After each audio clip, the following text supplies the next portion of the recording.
Alors hier, justement, Madame Gou évoquait la ville cruelle de Mongo-Betty. Et s'agissant de l'œuvre de Samitiak, j'ai bien le sentiment que la ville est le lieu de cette cruauté. On a dit qu'elle était dévorante, n'est-ce pas? Une ville peut-être cannibale, à l'intérieur de laquelle les personnages ont du mal à s'épanouir, à se réaliser. C'est donc autour de la ville cruelle que je converserai avec Samitiak. Mais avant d'en arriver là, je voulais lui poser une question qui rejoint un tout petit peu celle qu'il a déjà évoquée hier sur son concept générique de la ville. Et j'ai lu ceci dans son œuvre La couleur de l'écrivain au sujet de Djamena. Parce qu'il y a une section consacrée à la ville de Djamena, dont il dit qu'il l'avait connue d'abord par la chanson d'André Tala. Et ça, Djamena, un jour j'irai à Djamena. Donc, il y a toujours la ville littéraire ou artistique telle qu'elle est présentée par une chanson ou par un récit, qui souvent ne coïncide pas totalement avec la vie réelle que l'on finit par visiter. Alors, il dit de toutes les capitales africaines que j'avais visitées, c'était celle qui évoquait le plus un vaste village parasité par quelques pans de ville. Donc un vaste village, donc ce n'est pas une ville, mais c'est un vaste village qui se trouve parasité par quelques pans de ville. Donc Samy, peux-tu nous expliquer le sens de cette formidable métaphore de la ville? Bonsoir. C'est vrai que, comme je le disais, il y a une vision de la ville. Une vision qui est d'abord architecturale, qu'est-ce qu'on trouve, les bâtiments, les rues, les feux rouges. Quand on est arrivé à N'Djamena en 2002 pour le festival panafricain Fête Africa sous les étoiles, je suis dit que cette ville qui nous pouvait rêver grâce à une chanson, il ne ressemble en fait à rien. Il faut quand même faire un effort pour trouver ce que moi je pourrais considérer comme ville. Je me rappelle même qu'en passant devant la présidence, la rue défoncée, puis même devant la présidence, on n'a pas nécessairement envie de donner à cette ville un cachet urbain. Je me suis rendu compte que si je dois considérer N'Djamena comme une ville, c'est tout simplement parce que c'est vaste. Un village qui s'est étendu avec des bâtiments qui rappellent quand même ce qu'on voit dans un village. Et c'est vraiment une déception. Ça a été pour moi une déception parce que j'ai trop confondu peut-être N'Djamena avec celle que j'ai portée en moi par cette chanson-là. Mais par la suite, dans la nouvelle dont tu tires un extrait, je me rattache quand même à ce qu'est la ville. La ville, le lieu peut-être où viennent se fondre et se confondre des rêves, mais le lieu où on affronte peut-être aussi la cruauté, pas parce qu'elle est absente dans les villages, mais parce qu'elle est exacerbée dans les villes. Parce que là, dans cette nouvelle-là, je parle quand même d'un jeune homme qui a commis un meurtre, même si c'est par une notion de dignité qu'il commet ce meurtre-là, il commet un meurtre. Et ce meurtre est quand même ce qui m'a rattaché N'Djamena à la notion de ville. Les villes sont les lieux où peut-être ce que les humains portent en eux s'exprime de façon un peu exacerbée, dans la mesure où on est dans une mise en communauté un peu plus complexe, un peu plus brutale, où l'individu se retrouve à être à lui seul de façon encore plus, à mon avis, visible que dans un village, se retrouve être ce que toute la condition humaine a de sombre, de lumineux. Ce garçon-là, que j'ai fini par considérer comme ce qui m'a retenu à N'Djamena, ce qui m'a fasciné à N'Djamena, est vraiment le symbole de la vie telle que je la développe même. Alors, c'est bien évidemment une transition un peu compliquée. Ce jeune homme qui s'appelle Salif, donc il va te raconter comment il en est venu à tuer, n'est-ce pas, dans une espèce de duel. Et tu vas te retrouver particulièrement frappé par le fait que lorsqu'il parle de cet acte qui est quand même un acte ultime, il n'extériorise quasiment aucune émotion. Et il y a une belle métaphore, tu parles de la mémoire de sang. Mémoire de sang. Parce que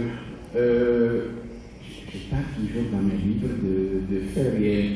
On m'a même trouvé parfois un peu excessif ou fasciné par les marges, ce qui est vrai. Dans mon roman, je suis vraiment fasciné par les marges. Mais les gens qui ont quand même été amenés à vivre des expériences extrêmes m'ont peut-être attiré plus que ce qui semble relativement ordinaire. Pour une bonne raison que si je m'écoute avec sincérité, je veux dire quand je suis seul, pas en public, je m'écoute avec sincérité, je pense quand même que ces choses-là me fascinent. Mais il y a une illusion peut-être, que jamais je n'irai à cette extrémité-là. Donc des gens qui ont été amenés à aller à cette extrémité-là m'attirent, me fascinent, et dans tous mes romans, ce sont eux qui me servent de passerelle vers la condition humaine. Oui, la mémoire de son quelqu'un qui a tué, raconte quand même qu'il a tué. Il a beau le raconter avec un détachement, il porte quand même en lui le cadavre de sa victime. Et c'est avec un couteau qu'il a tué, il porte dans sa mémoire le sang de sa victime. Sa mémoire est entachée par le sang de sa victime. Jusqu'à la fin de sa vie, ce sang-là l'habite. Quelqu'un qui tue devient un être humain dédoublé au moins. Il est lui et il est celui qui l'a tué. Parce que jamais un acte comme ça ne s'oublie. Et jamais l'être qui a peut-être été victime d'un tel acte ne peut s'oublier. Je ne crois pas, je ne sais pas, je n'ai jamais tué personne, mais je vois mal comment on peut tuer quelqu'un et oublier celui qu'on a tué. Cette mémoire de sang, c'est ce qui caractérise Salif dans cette movie. Absolument. Alors, ce Salif qui est identifié à N'Djamena, on aurait pu tout à fait le retrouver du côté de l'Amérique latine, dans le paradis des chiots. Les personnages, lorsqu'ils ne sont pas violents, sont eux-mêmes soumis à toute forme de violence, y compris symbolique. Mais tu es certainement le plus africain, le plus latino-américain des écrivains africains, mais à bien te lire dans Herbina, dans tous les textes, les villes latino-américaines, dans ce qu'elles ont de vie noire, dans les milieux interlopes, dans le crime, dans la débauche sexuelle, et toutes les pratiques, l'alcoolisme, la précarité quasiment existentielle des figures tragiques qui traversent ces textes, on se rend compte que c'est des villes qui auraient pu être localisées en Afrique. On peut les superposer sans aucun problème, indépendamment, n'est-ce pas, de la géographie.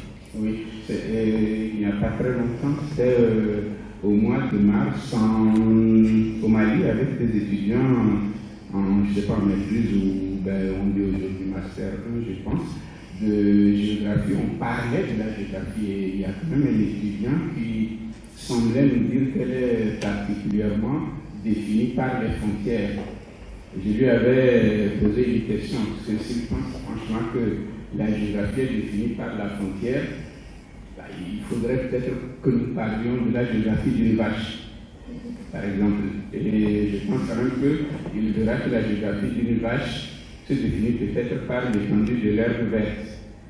Les villes telles que je les vois, dans leur conformité, dans leur uniformité, sont aussi des lieux qui sont tellement pluriels. La ville d'un marginal n'est pas la même que la ville peut-être de quelqu'un qui a suffisamment de moyens. La ville d'une personne qui a, on va dire intellectuellement, moins de codes pour avoir une vision globale de l'espace n'est pas la même que celle de quelqu'un qui n'en a pas. Je parle des marginaux. Et pourquoi ils m'intéressent? Ils m'intéressent en ce sens qu'ils font une expérience tellement intense de la vie pour la survie. C'est-à-dire l'expérience intense de la vie pour la survie, c'est quand même quelque chose. Ils ne portent pas en eux le rêve le plus élevé, comme peut-être moi ou d'autres, mais ils portent quand même l'un des rêves essentiels, trouver à manger chaque jour. Et pour trouver à manger, ils sont prêts à aller aussi loin que d'autres le feraient pour peut-être des choses qui relèvent du prestige, de la vanité, comme être riche, hein, on peut tuer pour être riche, et ils peuvent tuer pour du pain. Dans le paradis des chiots, on le voit quand même. La première scène, c'est plutôt un morceau de pain près d'une poubelle. La guerre entre les gosses dans une banlieue de Bogota commence par un morceau de pain près de la poubelle. Un morceau de pain près de la poubelle où un chien a pissé. Quelque part, on est vraiment sorti de l'humanité. C'est même pour ça que le livre s'appelle Le paradis des chiots.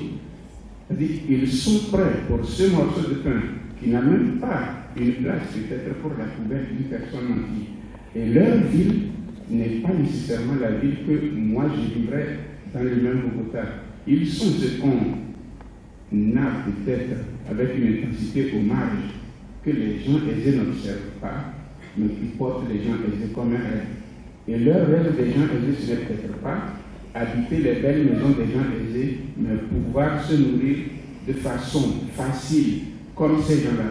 Et dans le paradis des chiots, bien que mes personnages incarnent, disons, notre humanité dans ce qu'elle a de plus complexe, ils sont aussi des gens réduits, vraiment réduits à ce que nous avons d'essentiel. Notre part très animale, on mange, on copule, on regarde la mort avec un certain détachement. Quand elle arrive, on la prend. Quand on subit, on n'en veut à personne. Mon narrateur, le petit Ernesto, prend tout ce qui lui arrive comme des choses qui vont de soi. Ces marges-là, qu'on retrouve aussi dans Fille de Mexico, ou qu'on va retrouver même dans Place des Fêtes, qui se passe dans la banlieue parisienne, et elle me fascine peut-être parce que moi-même, je pars de l'idée qu'un écrivain, quel que soit son milieu, en réalité, un écrivain, quel que soit son milieu, à partir du moment où il commence à quitter le monde tel que tout le monde le perçoit, le monde tel qu'on le voit, un écrivain est un marginal. Même s'il n'en a pas conscience, il est marginal.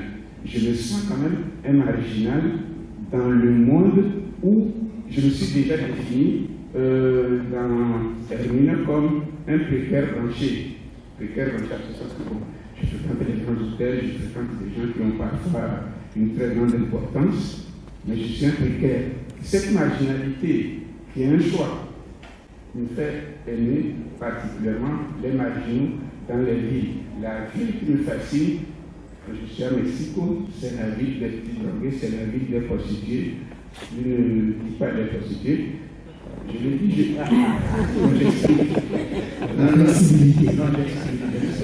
parce qu'il y a des gens qui ne pourraient pas comprendre pourquoi les prostituées me fascinent.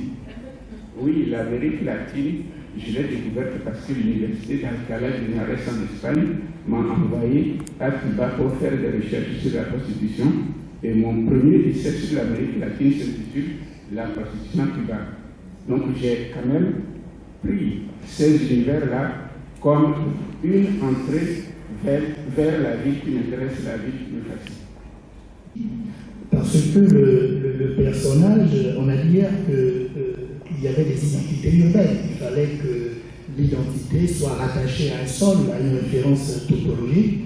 Et lui, le problème, c'est qu'il n'est ni chez lui en France, il n'est pas davantage chez lui au Mali. Il dit même que la France, c'est son pays, mais ce n'est pas sa patrie.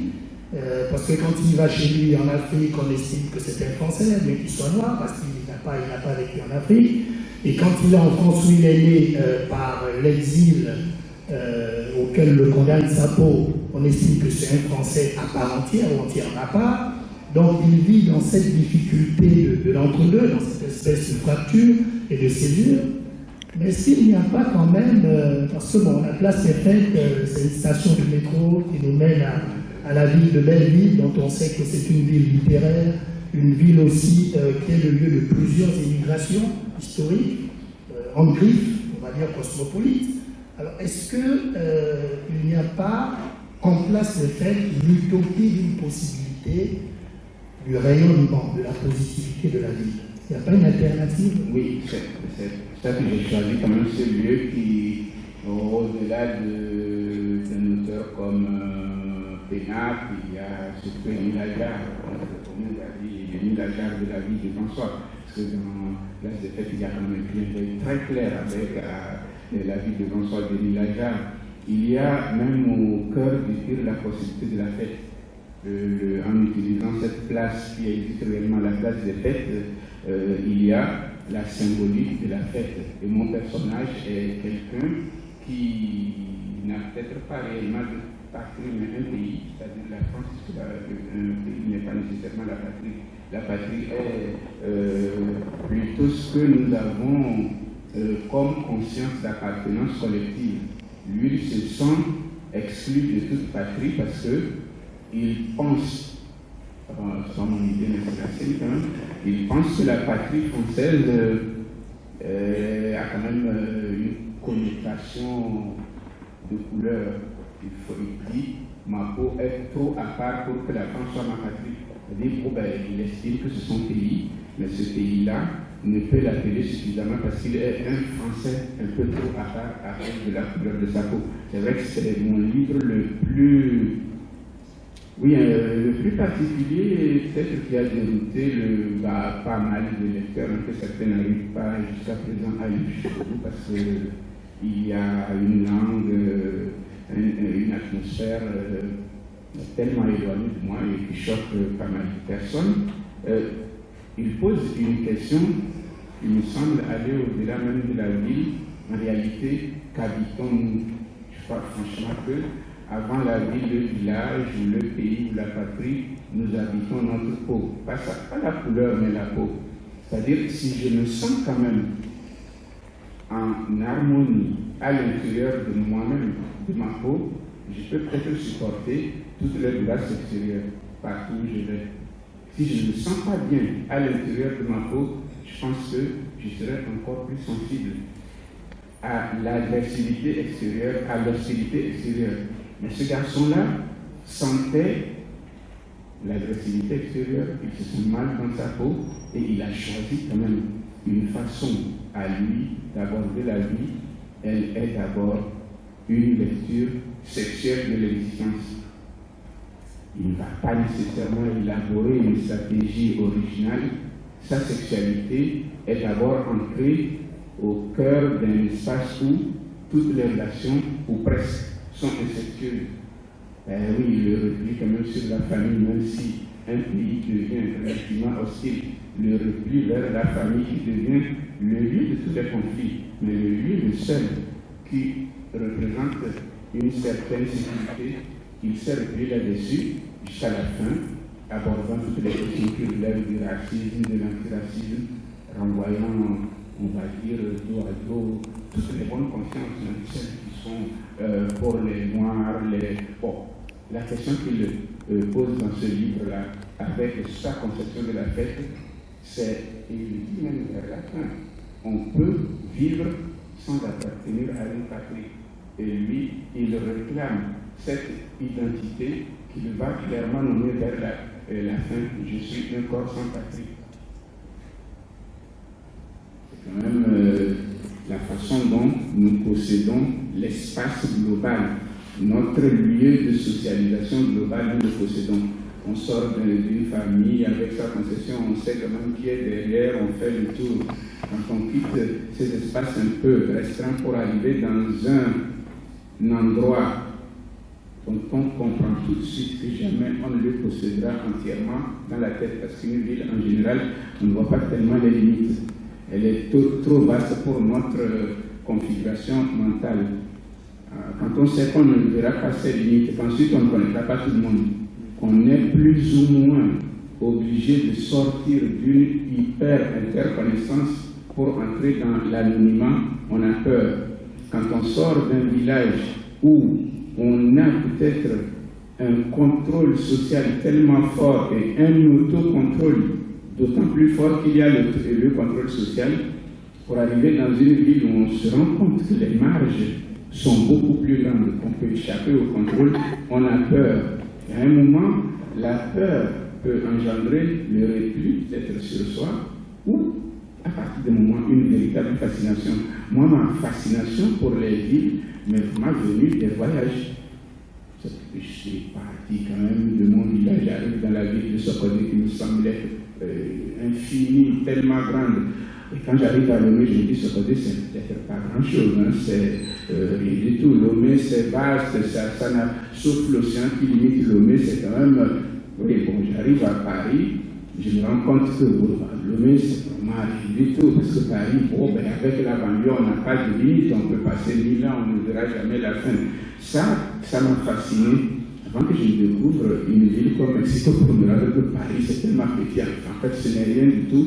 Je vais quand même d'espaces assez grands vers des espaces encore plus grands dans lesquels je découvre des régularités. Dans toutes ces grandes villes, c'est vrai, comme Fiston le dit, il y a des bordels et peut-être, bon, mes expériences à la Havane, je suis resté 7 mois quand même à fréquenter les bordels parce que je faisais des recherches sur la prostitution et lecteur peut-être comme disciple de Malinowski, j'avais quand même opté même longtemps sur l'œuvre pour ce que Malinowski avait appelé l'observation participante.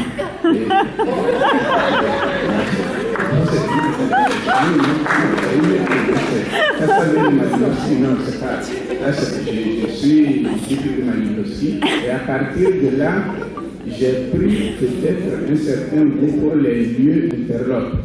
Quand je suis arrivé à Mexico, le quartier dont on m'a parlé qui est le plus brutal possible, Tepito, était celui que je fréquentais dans le de Mexico. C'est pour ça qu'une grande partie du livre se passe dans ce quartier-là, très cruel. C'est le quartier dans lequel la fille de Carlos Fuentes a été tuée en plein jour, parce que, même venant d'un milieu aussi chic que celui de Carlos Fuentes, elle achetait sa drogue à Tepito. En plein jour, des bandits la tuaient avec des couteaux, tout le monde regardait, personne n'intervenait à Tepito. Ces lieux me fascinent. En réalité, ce n'est pas pour évacuer quelque chose, c'est pour le maintenir en moi. C'est-à-dire, la possibilité du pire qui me fascine, je m'en guéris quand même en acceptant de l'approcher parce que d'autres le vivent déjà. Je sais quand même qu'il y a peut-être le pire danger pour chaque écrivain, c'est peut-être de ne pas prendre conscience des démons que nous portons en nous. C'est seulement quand nous avons conscience que nous parvenons à négocier avec eux. Qu'est-ce qu'on en fait? Leur donner la voix pour peut-être leur permettre de porter aussi l'humanité à leur manière ou leur faire peut-être l'affront de les ignorer pour qu'un jour ils prennent eux-mêmes la voix à nous. Moi, je souhaiterais quand même que mes démons obéissent plutôt à la façon dont j'esthétise le monde. Mon esthétique me suffira pour qu'un jour je ne laisse pas parler à mon démon.